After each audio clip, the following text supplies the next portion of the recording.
Hello everyone, thank you for joining. My name is Marta Milkowska. I'm connecting from Washington DC, where I currently work for the World Bank.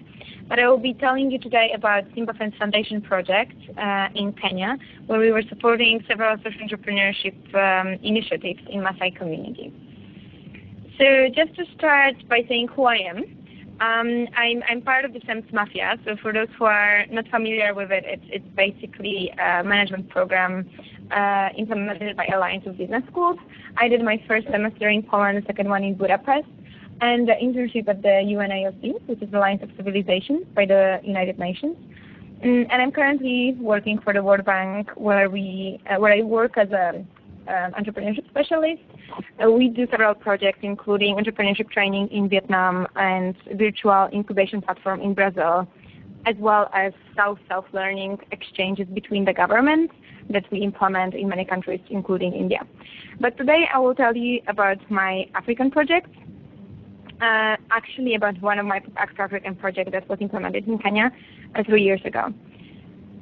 So what we will be talking about today, first I will give you a little bit of a context of who are Maasais, where they are located, and then we'll talk a little bit more about their problems and challenges, and finally to see which of the problems were addressed by Simba Foundation project and how did we try to address it. So who are the Maasais and where they are? There are around 20 million Maasai people in Kenya and Tanzania. 80% of them live in Tanzania, 20% of them live in Kenya. But we were actually working with Maasai from southern Kenya.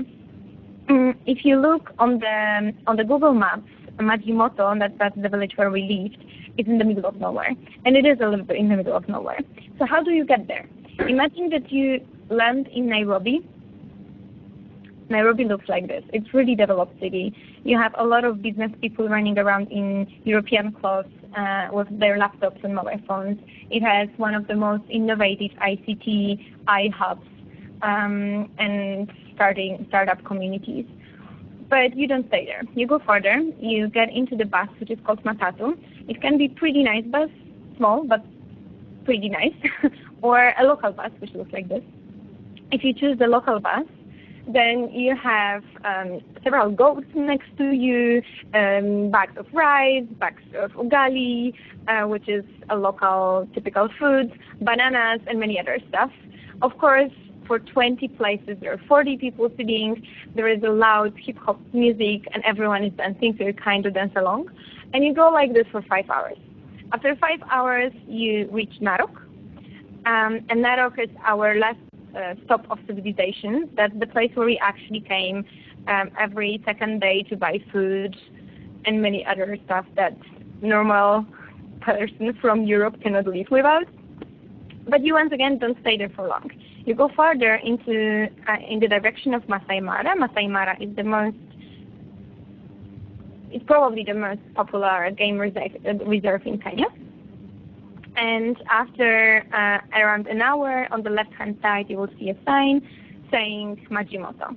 Majimoto means hot springs, because what you will see later, the village actually has hot springs. So next to the sign, you turn into what we call Majimoto Highway, which looks like this. And you go further for an hour. If it is a rainy season, it may take you a little bit more time.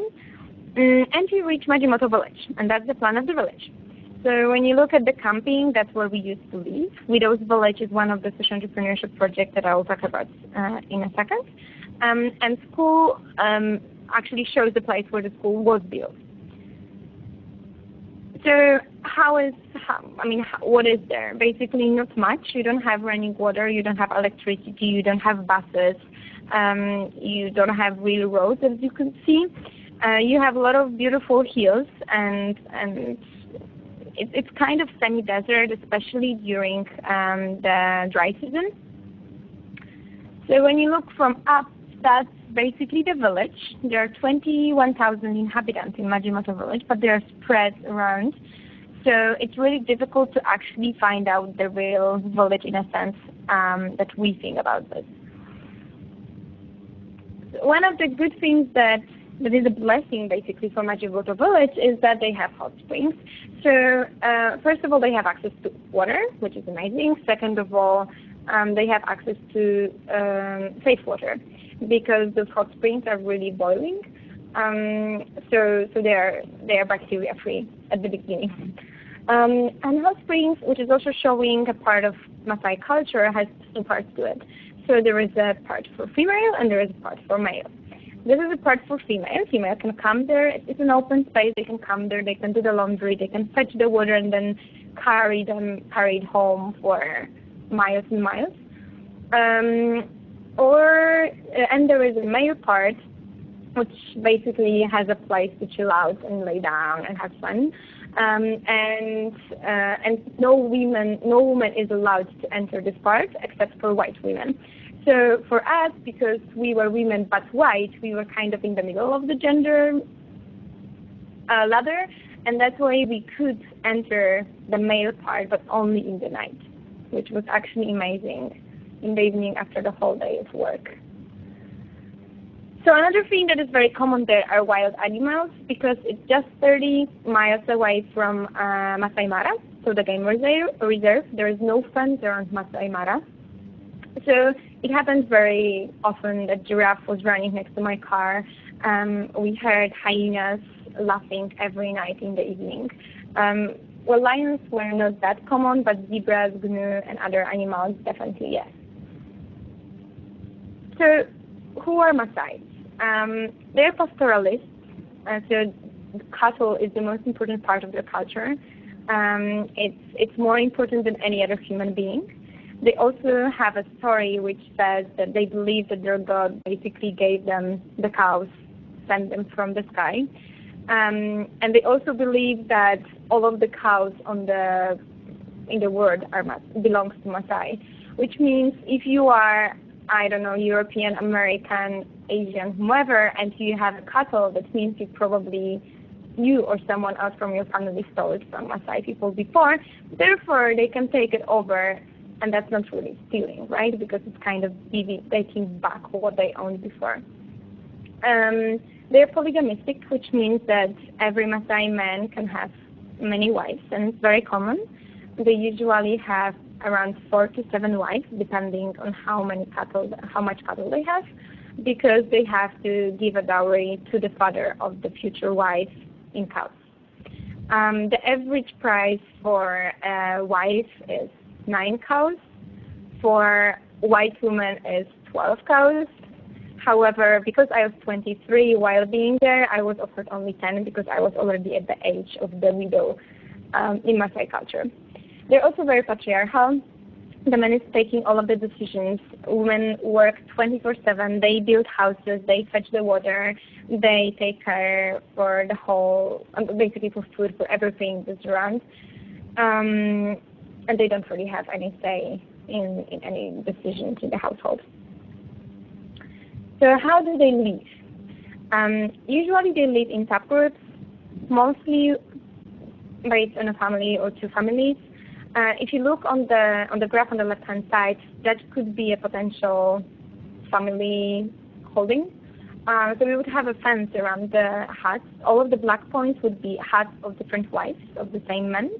And then you would have another fence, and inside of this fence there will be cattle, which kind of shows you what is the most important in their life once again, because in case the lion comes or leopard or anything dangerous, it would have much easier access to a wife than to a cattle. So cattle is definitely a central part of Maasai culture. There is no ceremony, no important part of their life that can happen without it. It gives them food, it gives them shuttle, it gives them possibility to buy wives. So this is an example of a village. This is actually a widow's village that I will introduce to you in a second, which means it's a little bit cleaner than a normal village, but the setup is very similar. If you get into a hut, which is called maniata, in the middle there will be a fire. This is a problem because there are no windows and no chimneys in those huts. So there are big problems with breathing and eye diseases because of the smoke in the houses. On the left-hand side, there would be a bed for women and children. On the right-hand side, there would be a bed for a man. And even if he is not staying at home, women and children are not able to use this part of the house. So in our village, we had a shopping center, as you can see here, and there were three things that were always there. And usually I would ask you what were they, but because I cannot really have an interaction with you, I will just tell you. So three things that were always there is Coke, and Maasai were even laughing. They are Coca-Cola men because they wear red. They have red labels. But everyone drinks soda, everyone drinks Coke, everyone loves Coke. You wouldn't find water, you would find Coke. No one will actually pay for water, because why would they? Another thing that was always there is scratch cards for SIM cards, which means pop-up SIM cards for the telephone. And just to have a sense that mobile phones are really super crucial in communities like this, because it's not only entertainment tool. For them, it's a tool that can enable them to call for ambulance in case they need healthcare. They can call for a taxi in case they just want to go to the city. They can call the market and check the prices for tomatoes so that they actually sell them at a normal price. Moreover, crime rates decreased just because there was no police station, but with the mobile phones, they could potentially call the police station in Narok. So there are amazing externalities and public goods around mobile phone usage in such communities. Another thing that is always there are bees. And it's a funny story because the government of Kenya is massively importing Jablonek beads, which are beads manufactured by Czech company, and distributing it to tribal areas. And then Maasai use this Czech beads to make traditional Maasai jewelry and send it back to Europeans when they are tourists there. So it's a funny cycle. Okay, so that was about the context. So what are the main challenges? And of course there are many, but just to name a few. Starting with economic and social marginalization. Most of Maasai people are not educated. Most of them don't really have any opportunities, which is a pity because in this area there is a growing touristic market, so they could potentially tap into that. However, because they are not educated, because they don't really understand Western culture, they don't. Other tribes are taking advantage of it. As already said, lack of education, and that's both including lack of education facilities as much as attitudes, because most of the parents don't understand why children should be sent to school.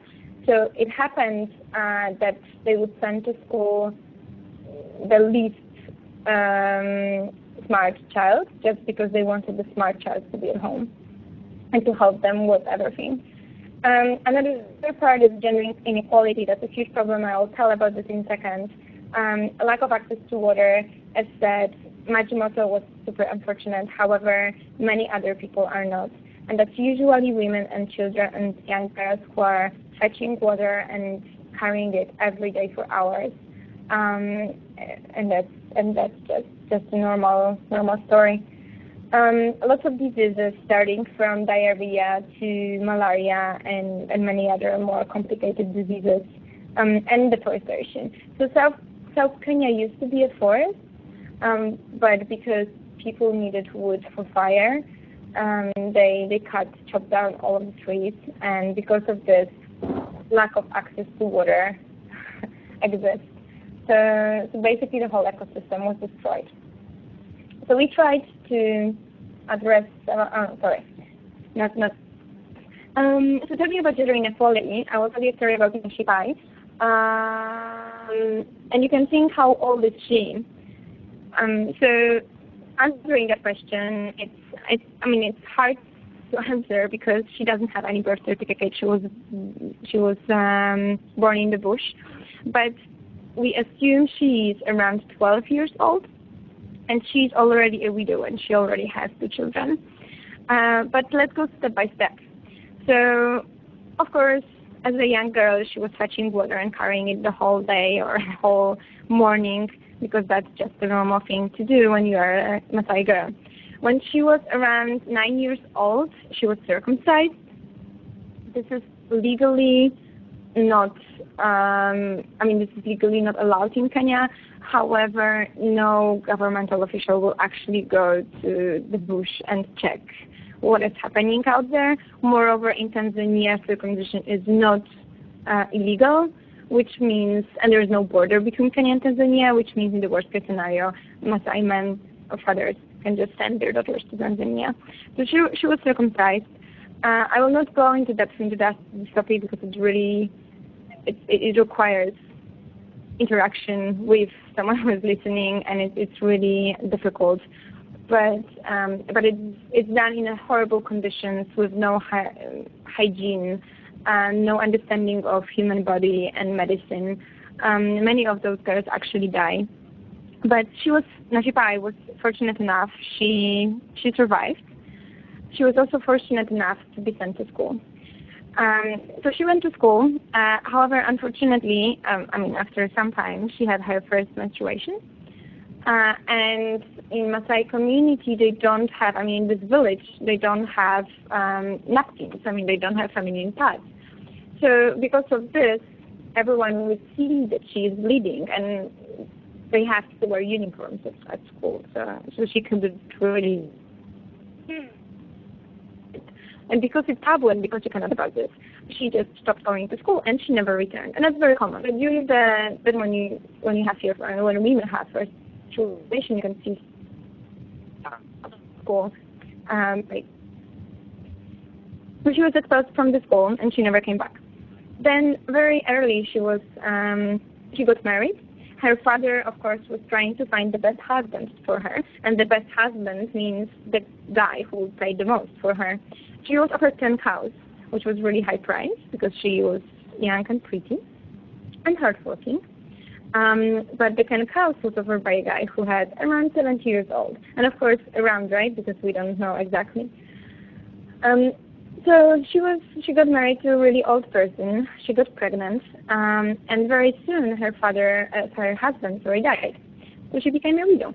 The problem with that is that Maasai women cannot really remarry, which means that she will be a widow till the end of her life. The problem with this is that women cannot really own any properties, which means if she's a widow, if her father doesn't bring her back home, she basically is left alone in the bush, and very often she dies. This didn't happen to her. Her father took her back home, and another thing happened. So Maasai have a concept of age-set groups, which means all of the Maasai men that are circumcised during the same year are like brothers. They can share everything, including house, cattle, and wives. Which means everyone that was at the same age-set group as Nashipai's husband could basically come to her and take everything from her, including food, children, and raping her. So that's what happened. She was raped several times. It's hard to say how many times. They also don't talk about this. So she got pregnant once again. So now she has 2 children. However, because this is socially and culturally accepted, her second child is officially having a surname of her husband because that stays within age-set group. So let's go further. Let's talk about education. So we talked already about this, that there are no education facilities. Very often parents don't want to send their children to school. So the only possibility to get to school in this area before our project was actually to be sent to a private school that was a Christian school in Narok. And I don't have anything against Christianity. I'm Christian myself. However, this school was basically taking away all of the identity and culture from Maasai children. So if you were Nashipai who joined the school, first of all, you would have to change your name to Helen or Mary or any other biblical name. Second of all, you would have to change your habits and behaviors totally and kind of give away your identity as a Maasai.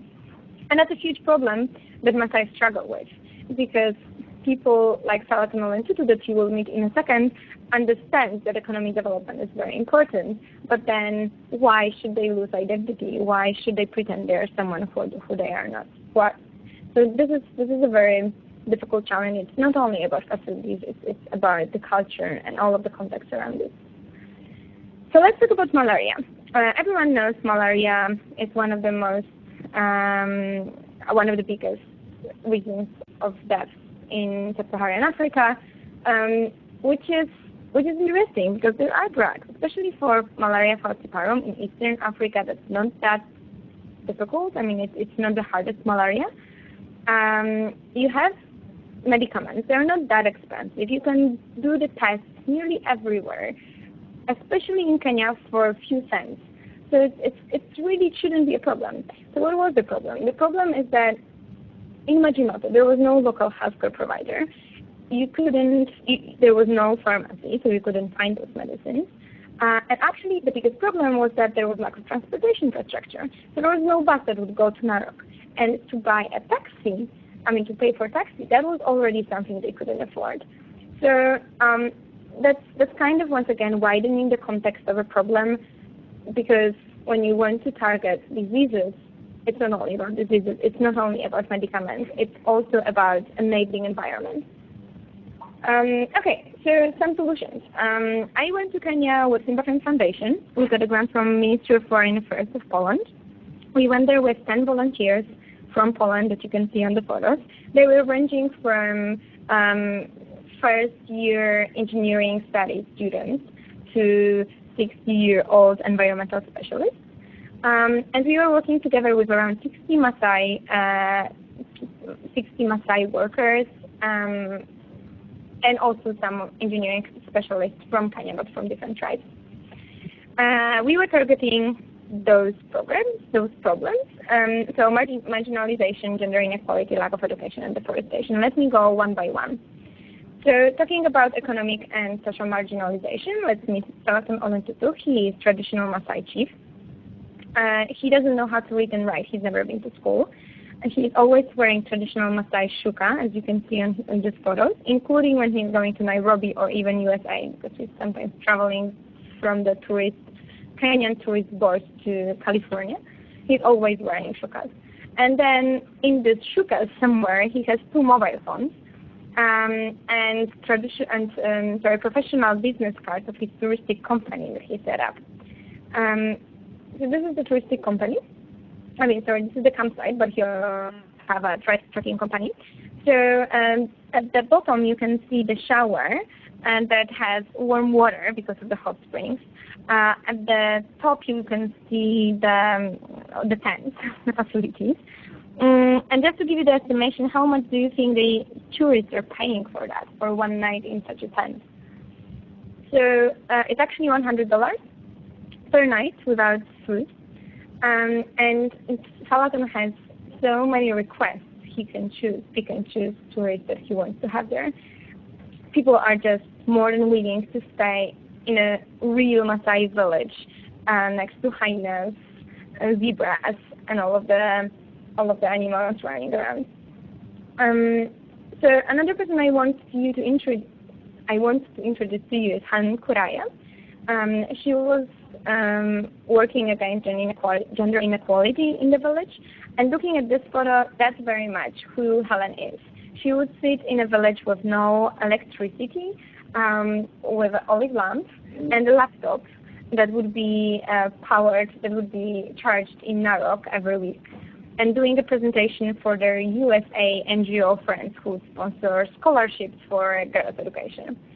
Helen, as you may already imagine, used to go to the Christian school. That's why she's Helen. She used to have a Maasai name. And then after school and after getting education, after actually being a teacher for several years, she came back to her community to change something and to fight for gender rights. On the right-hand side, you can see her slogan, the Backstage Girl for Cows, give them education. Helen used to work with girls for a few years before we arrived there.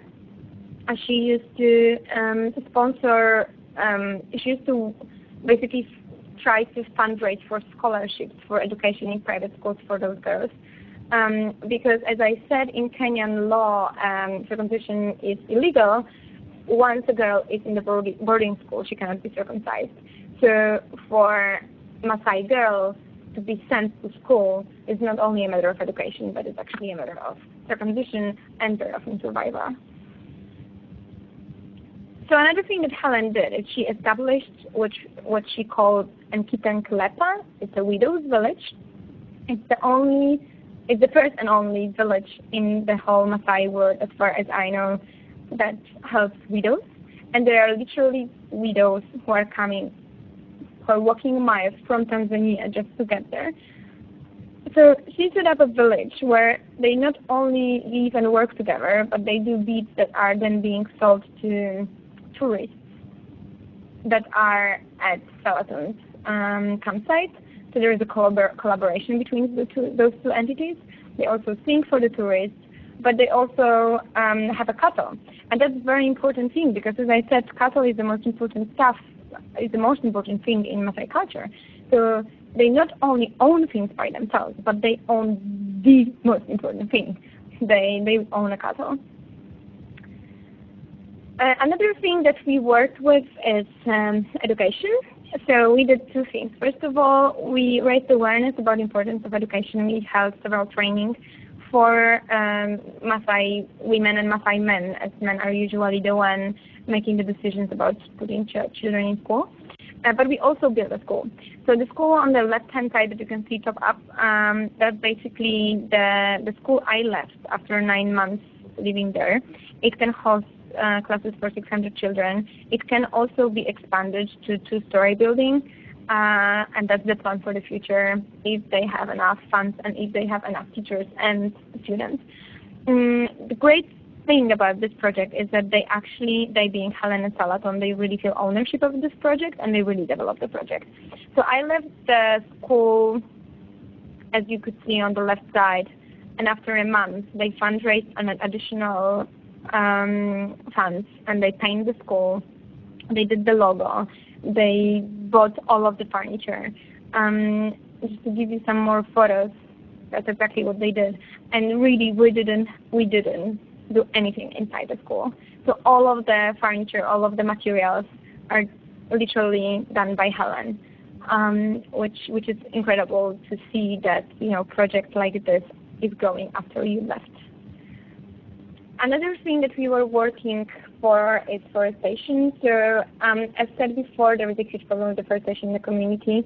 And there used to be a 1 billion tree campaign organized by the UN and the World Bank at that point, together with Green Belt Movement, which basically gave seeds and small plants to communities, especially in Kenya, because Wangari Maathai, who set up Green Belt Movement, was herself from Kenya. So they would give the plants to local communities, and if the plants survived after a year, they would actually give them some small money to work on the plant later. So we established collaboration between Green Belt Movement and Nkitenklepa. We held several trainings for raising awareness and kind of teaching them how to plant the trees. That's what you could see on the left-hand side. And they actually expanded the project, and after they set up the school, they set up their own forestation and tree planting project in the school where children are doing this, and that's what you can see on the right-hand side. Okay, so that was basically this. I know it was brief, but we also didn't have a lot of time. I hope you enjoyed it. I'm giving you my contacts. Feel free to write to me at marta.milkowska@SENS24.org. I'm more than happy to answer any questions. I hope you enjoyed it. And what can I say? I would just like to encourage you to go to the field. If anyone is really interested about working in social entrepreneurship, it is super important to understand not only entrepreneurial part of the social entrepreneurship, but the social and the cultural part of social entrepreneurship as well.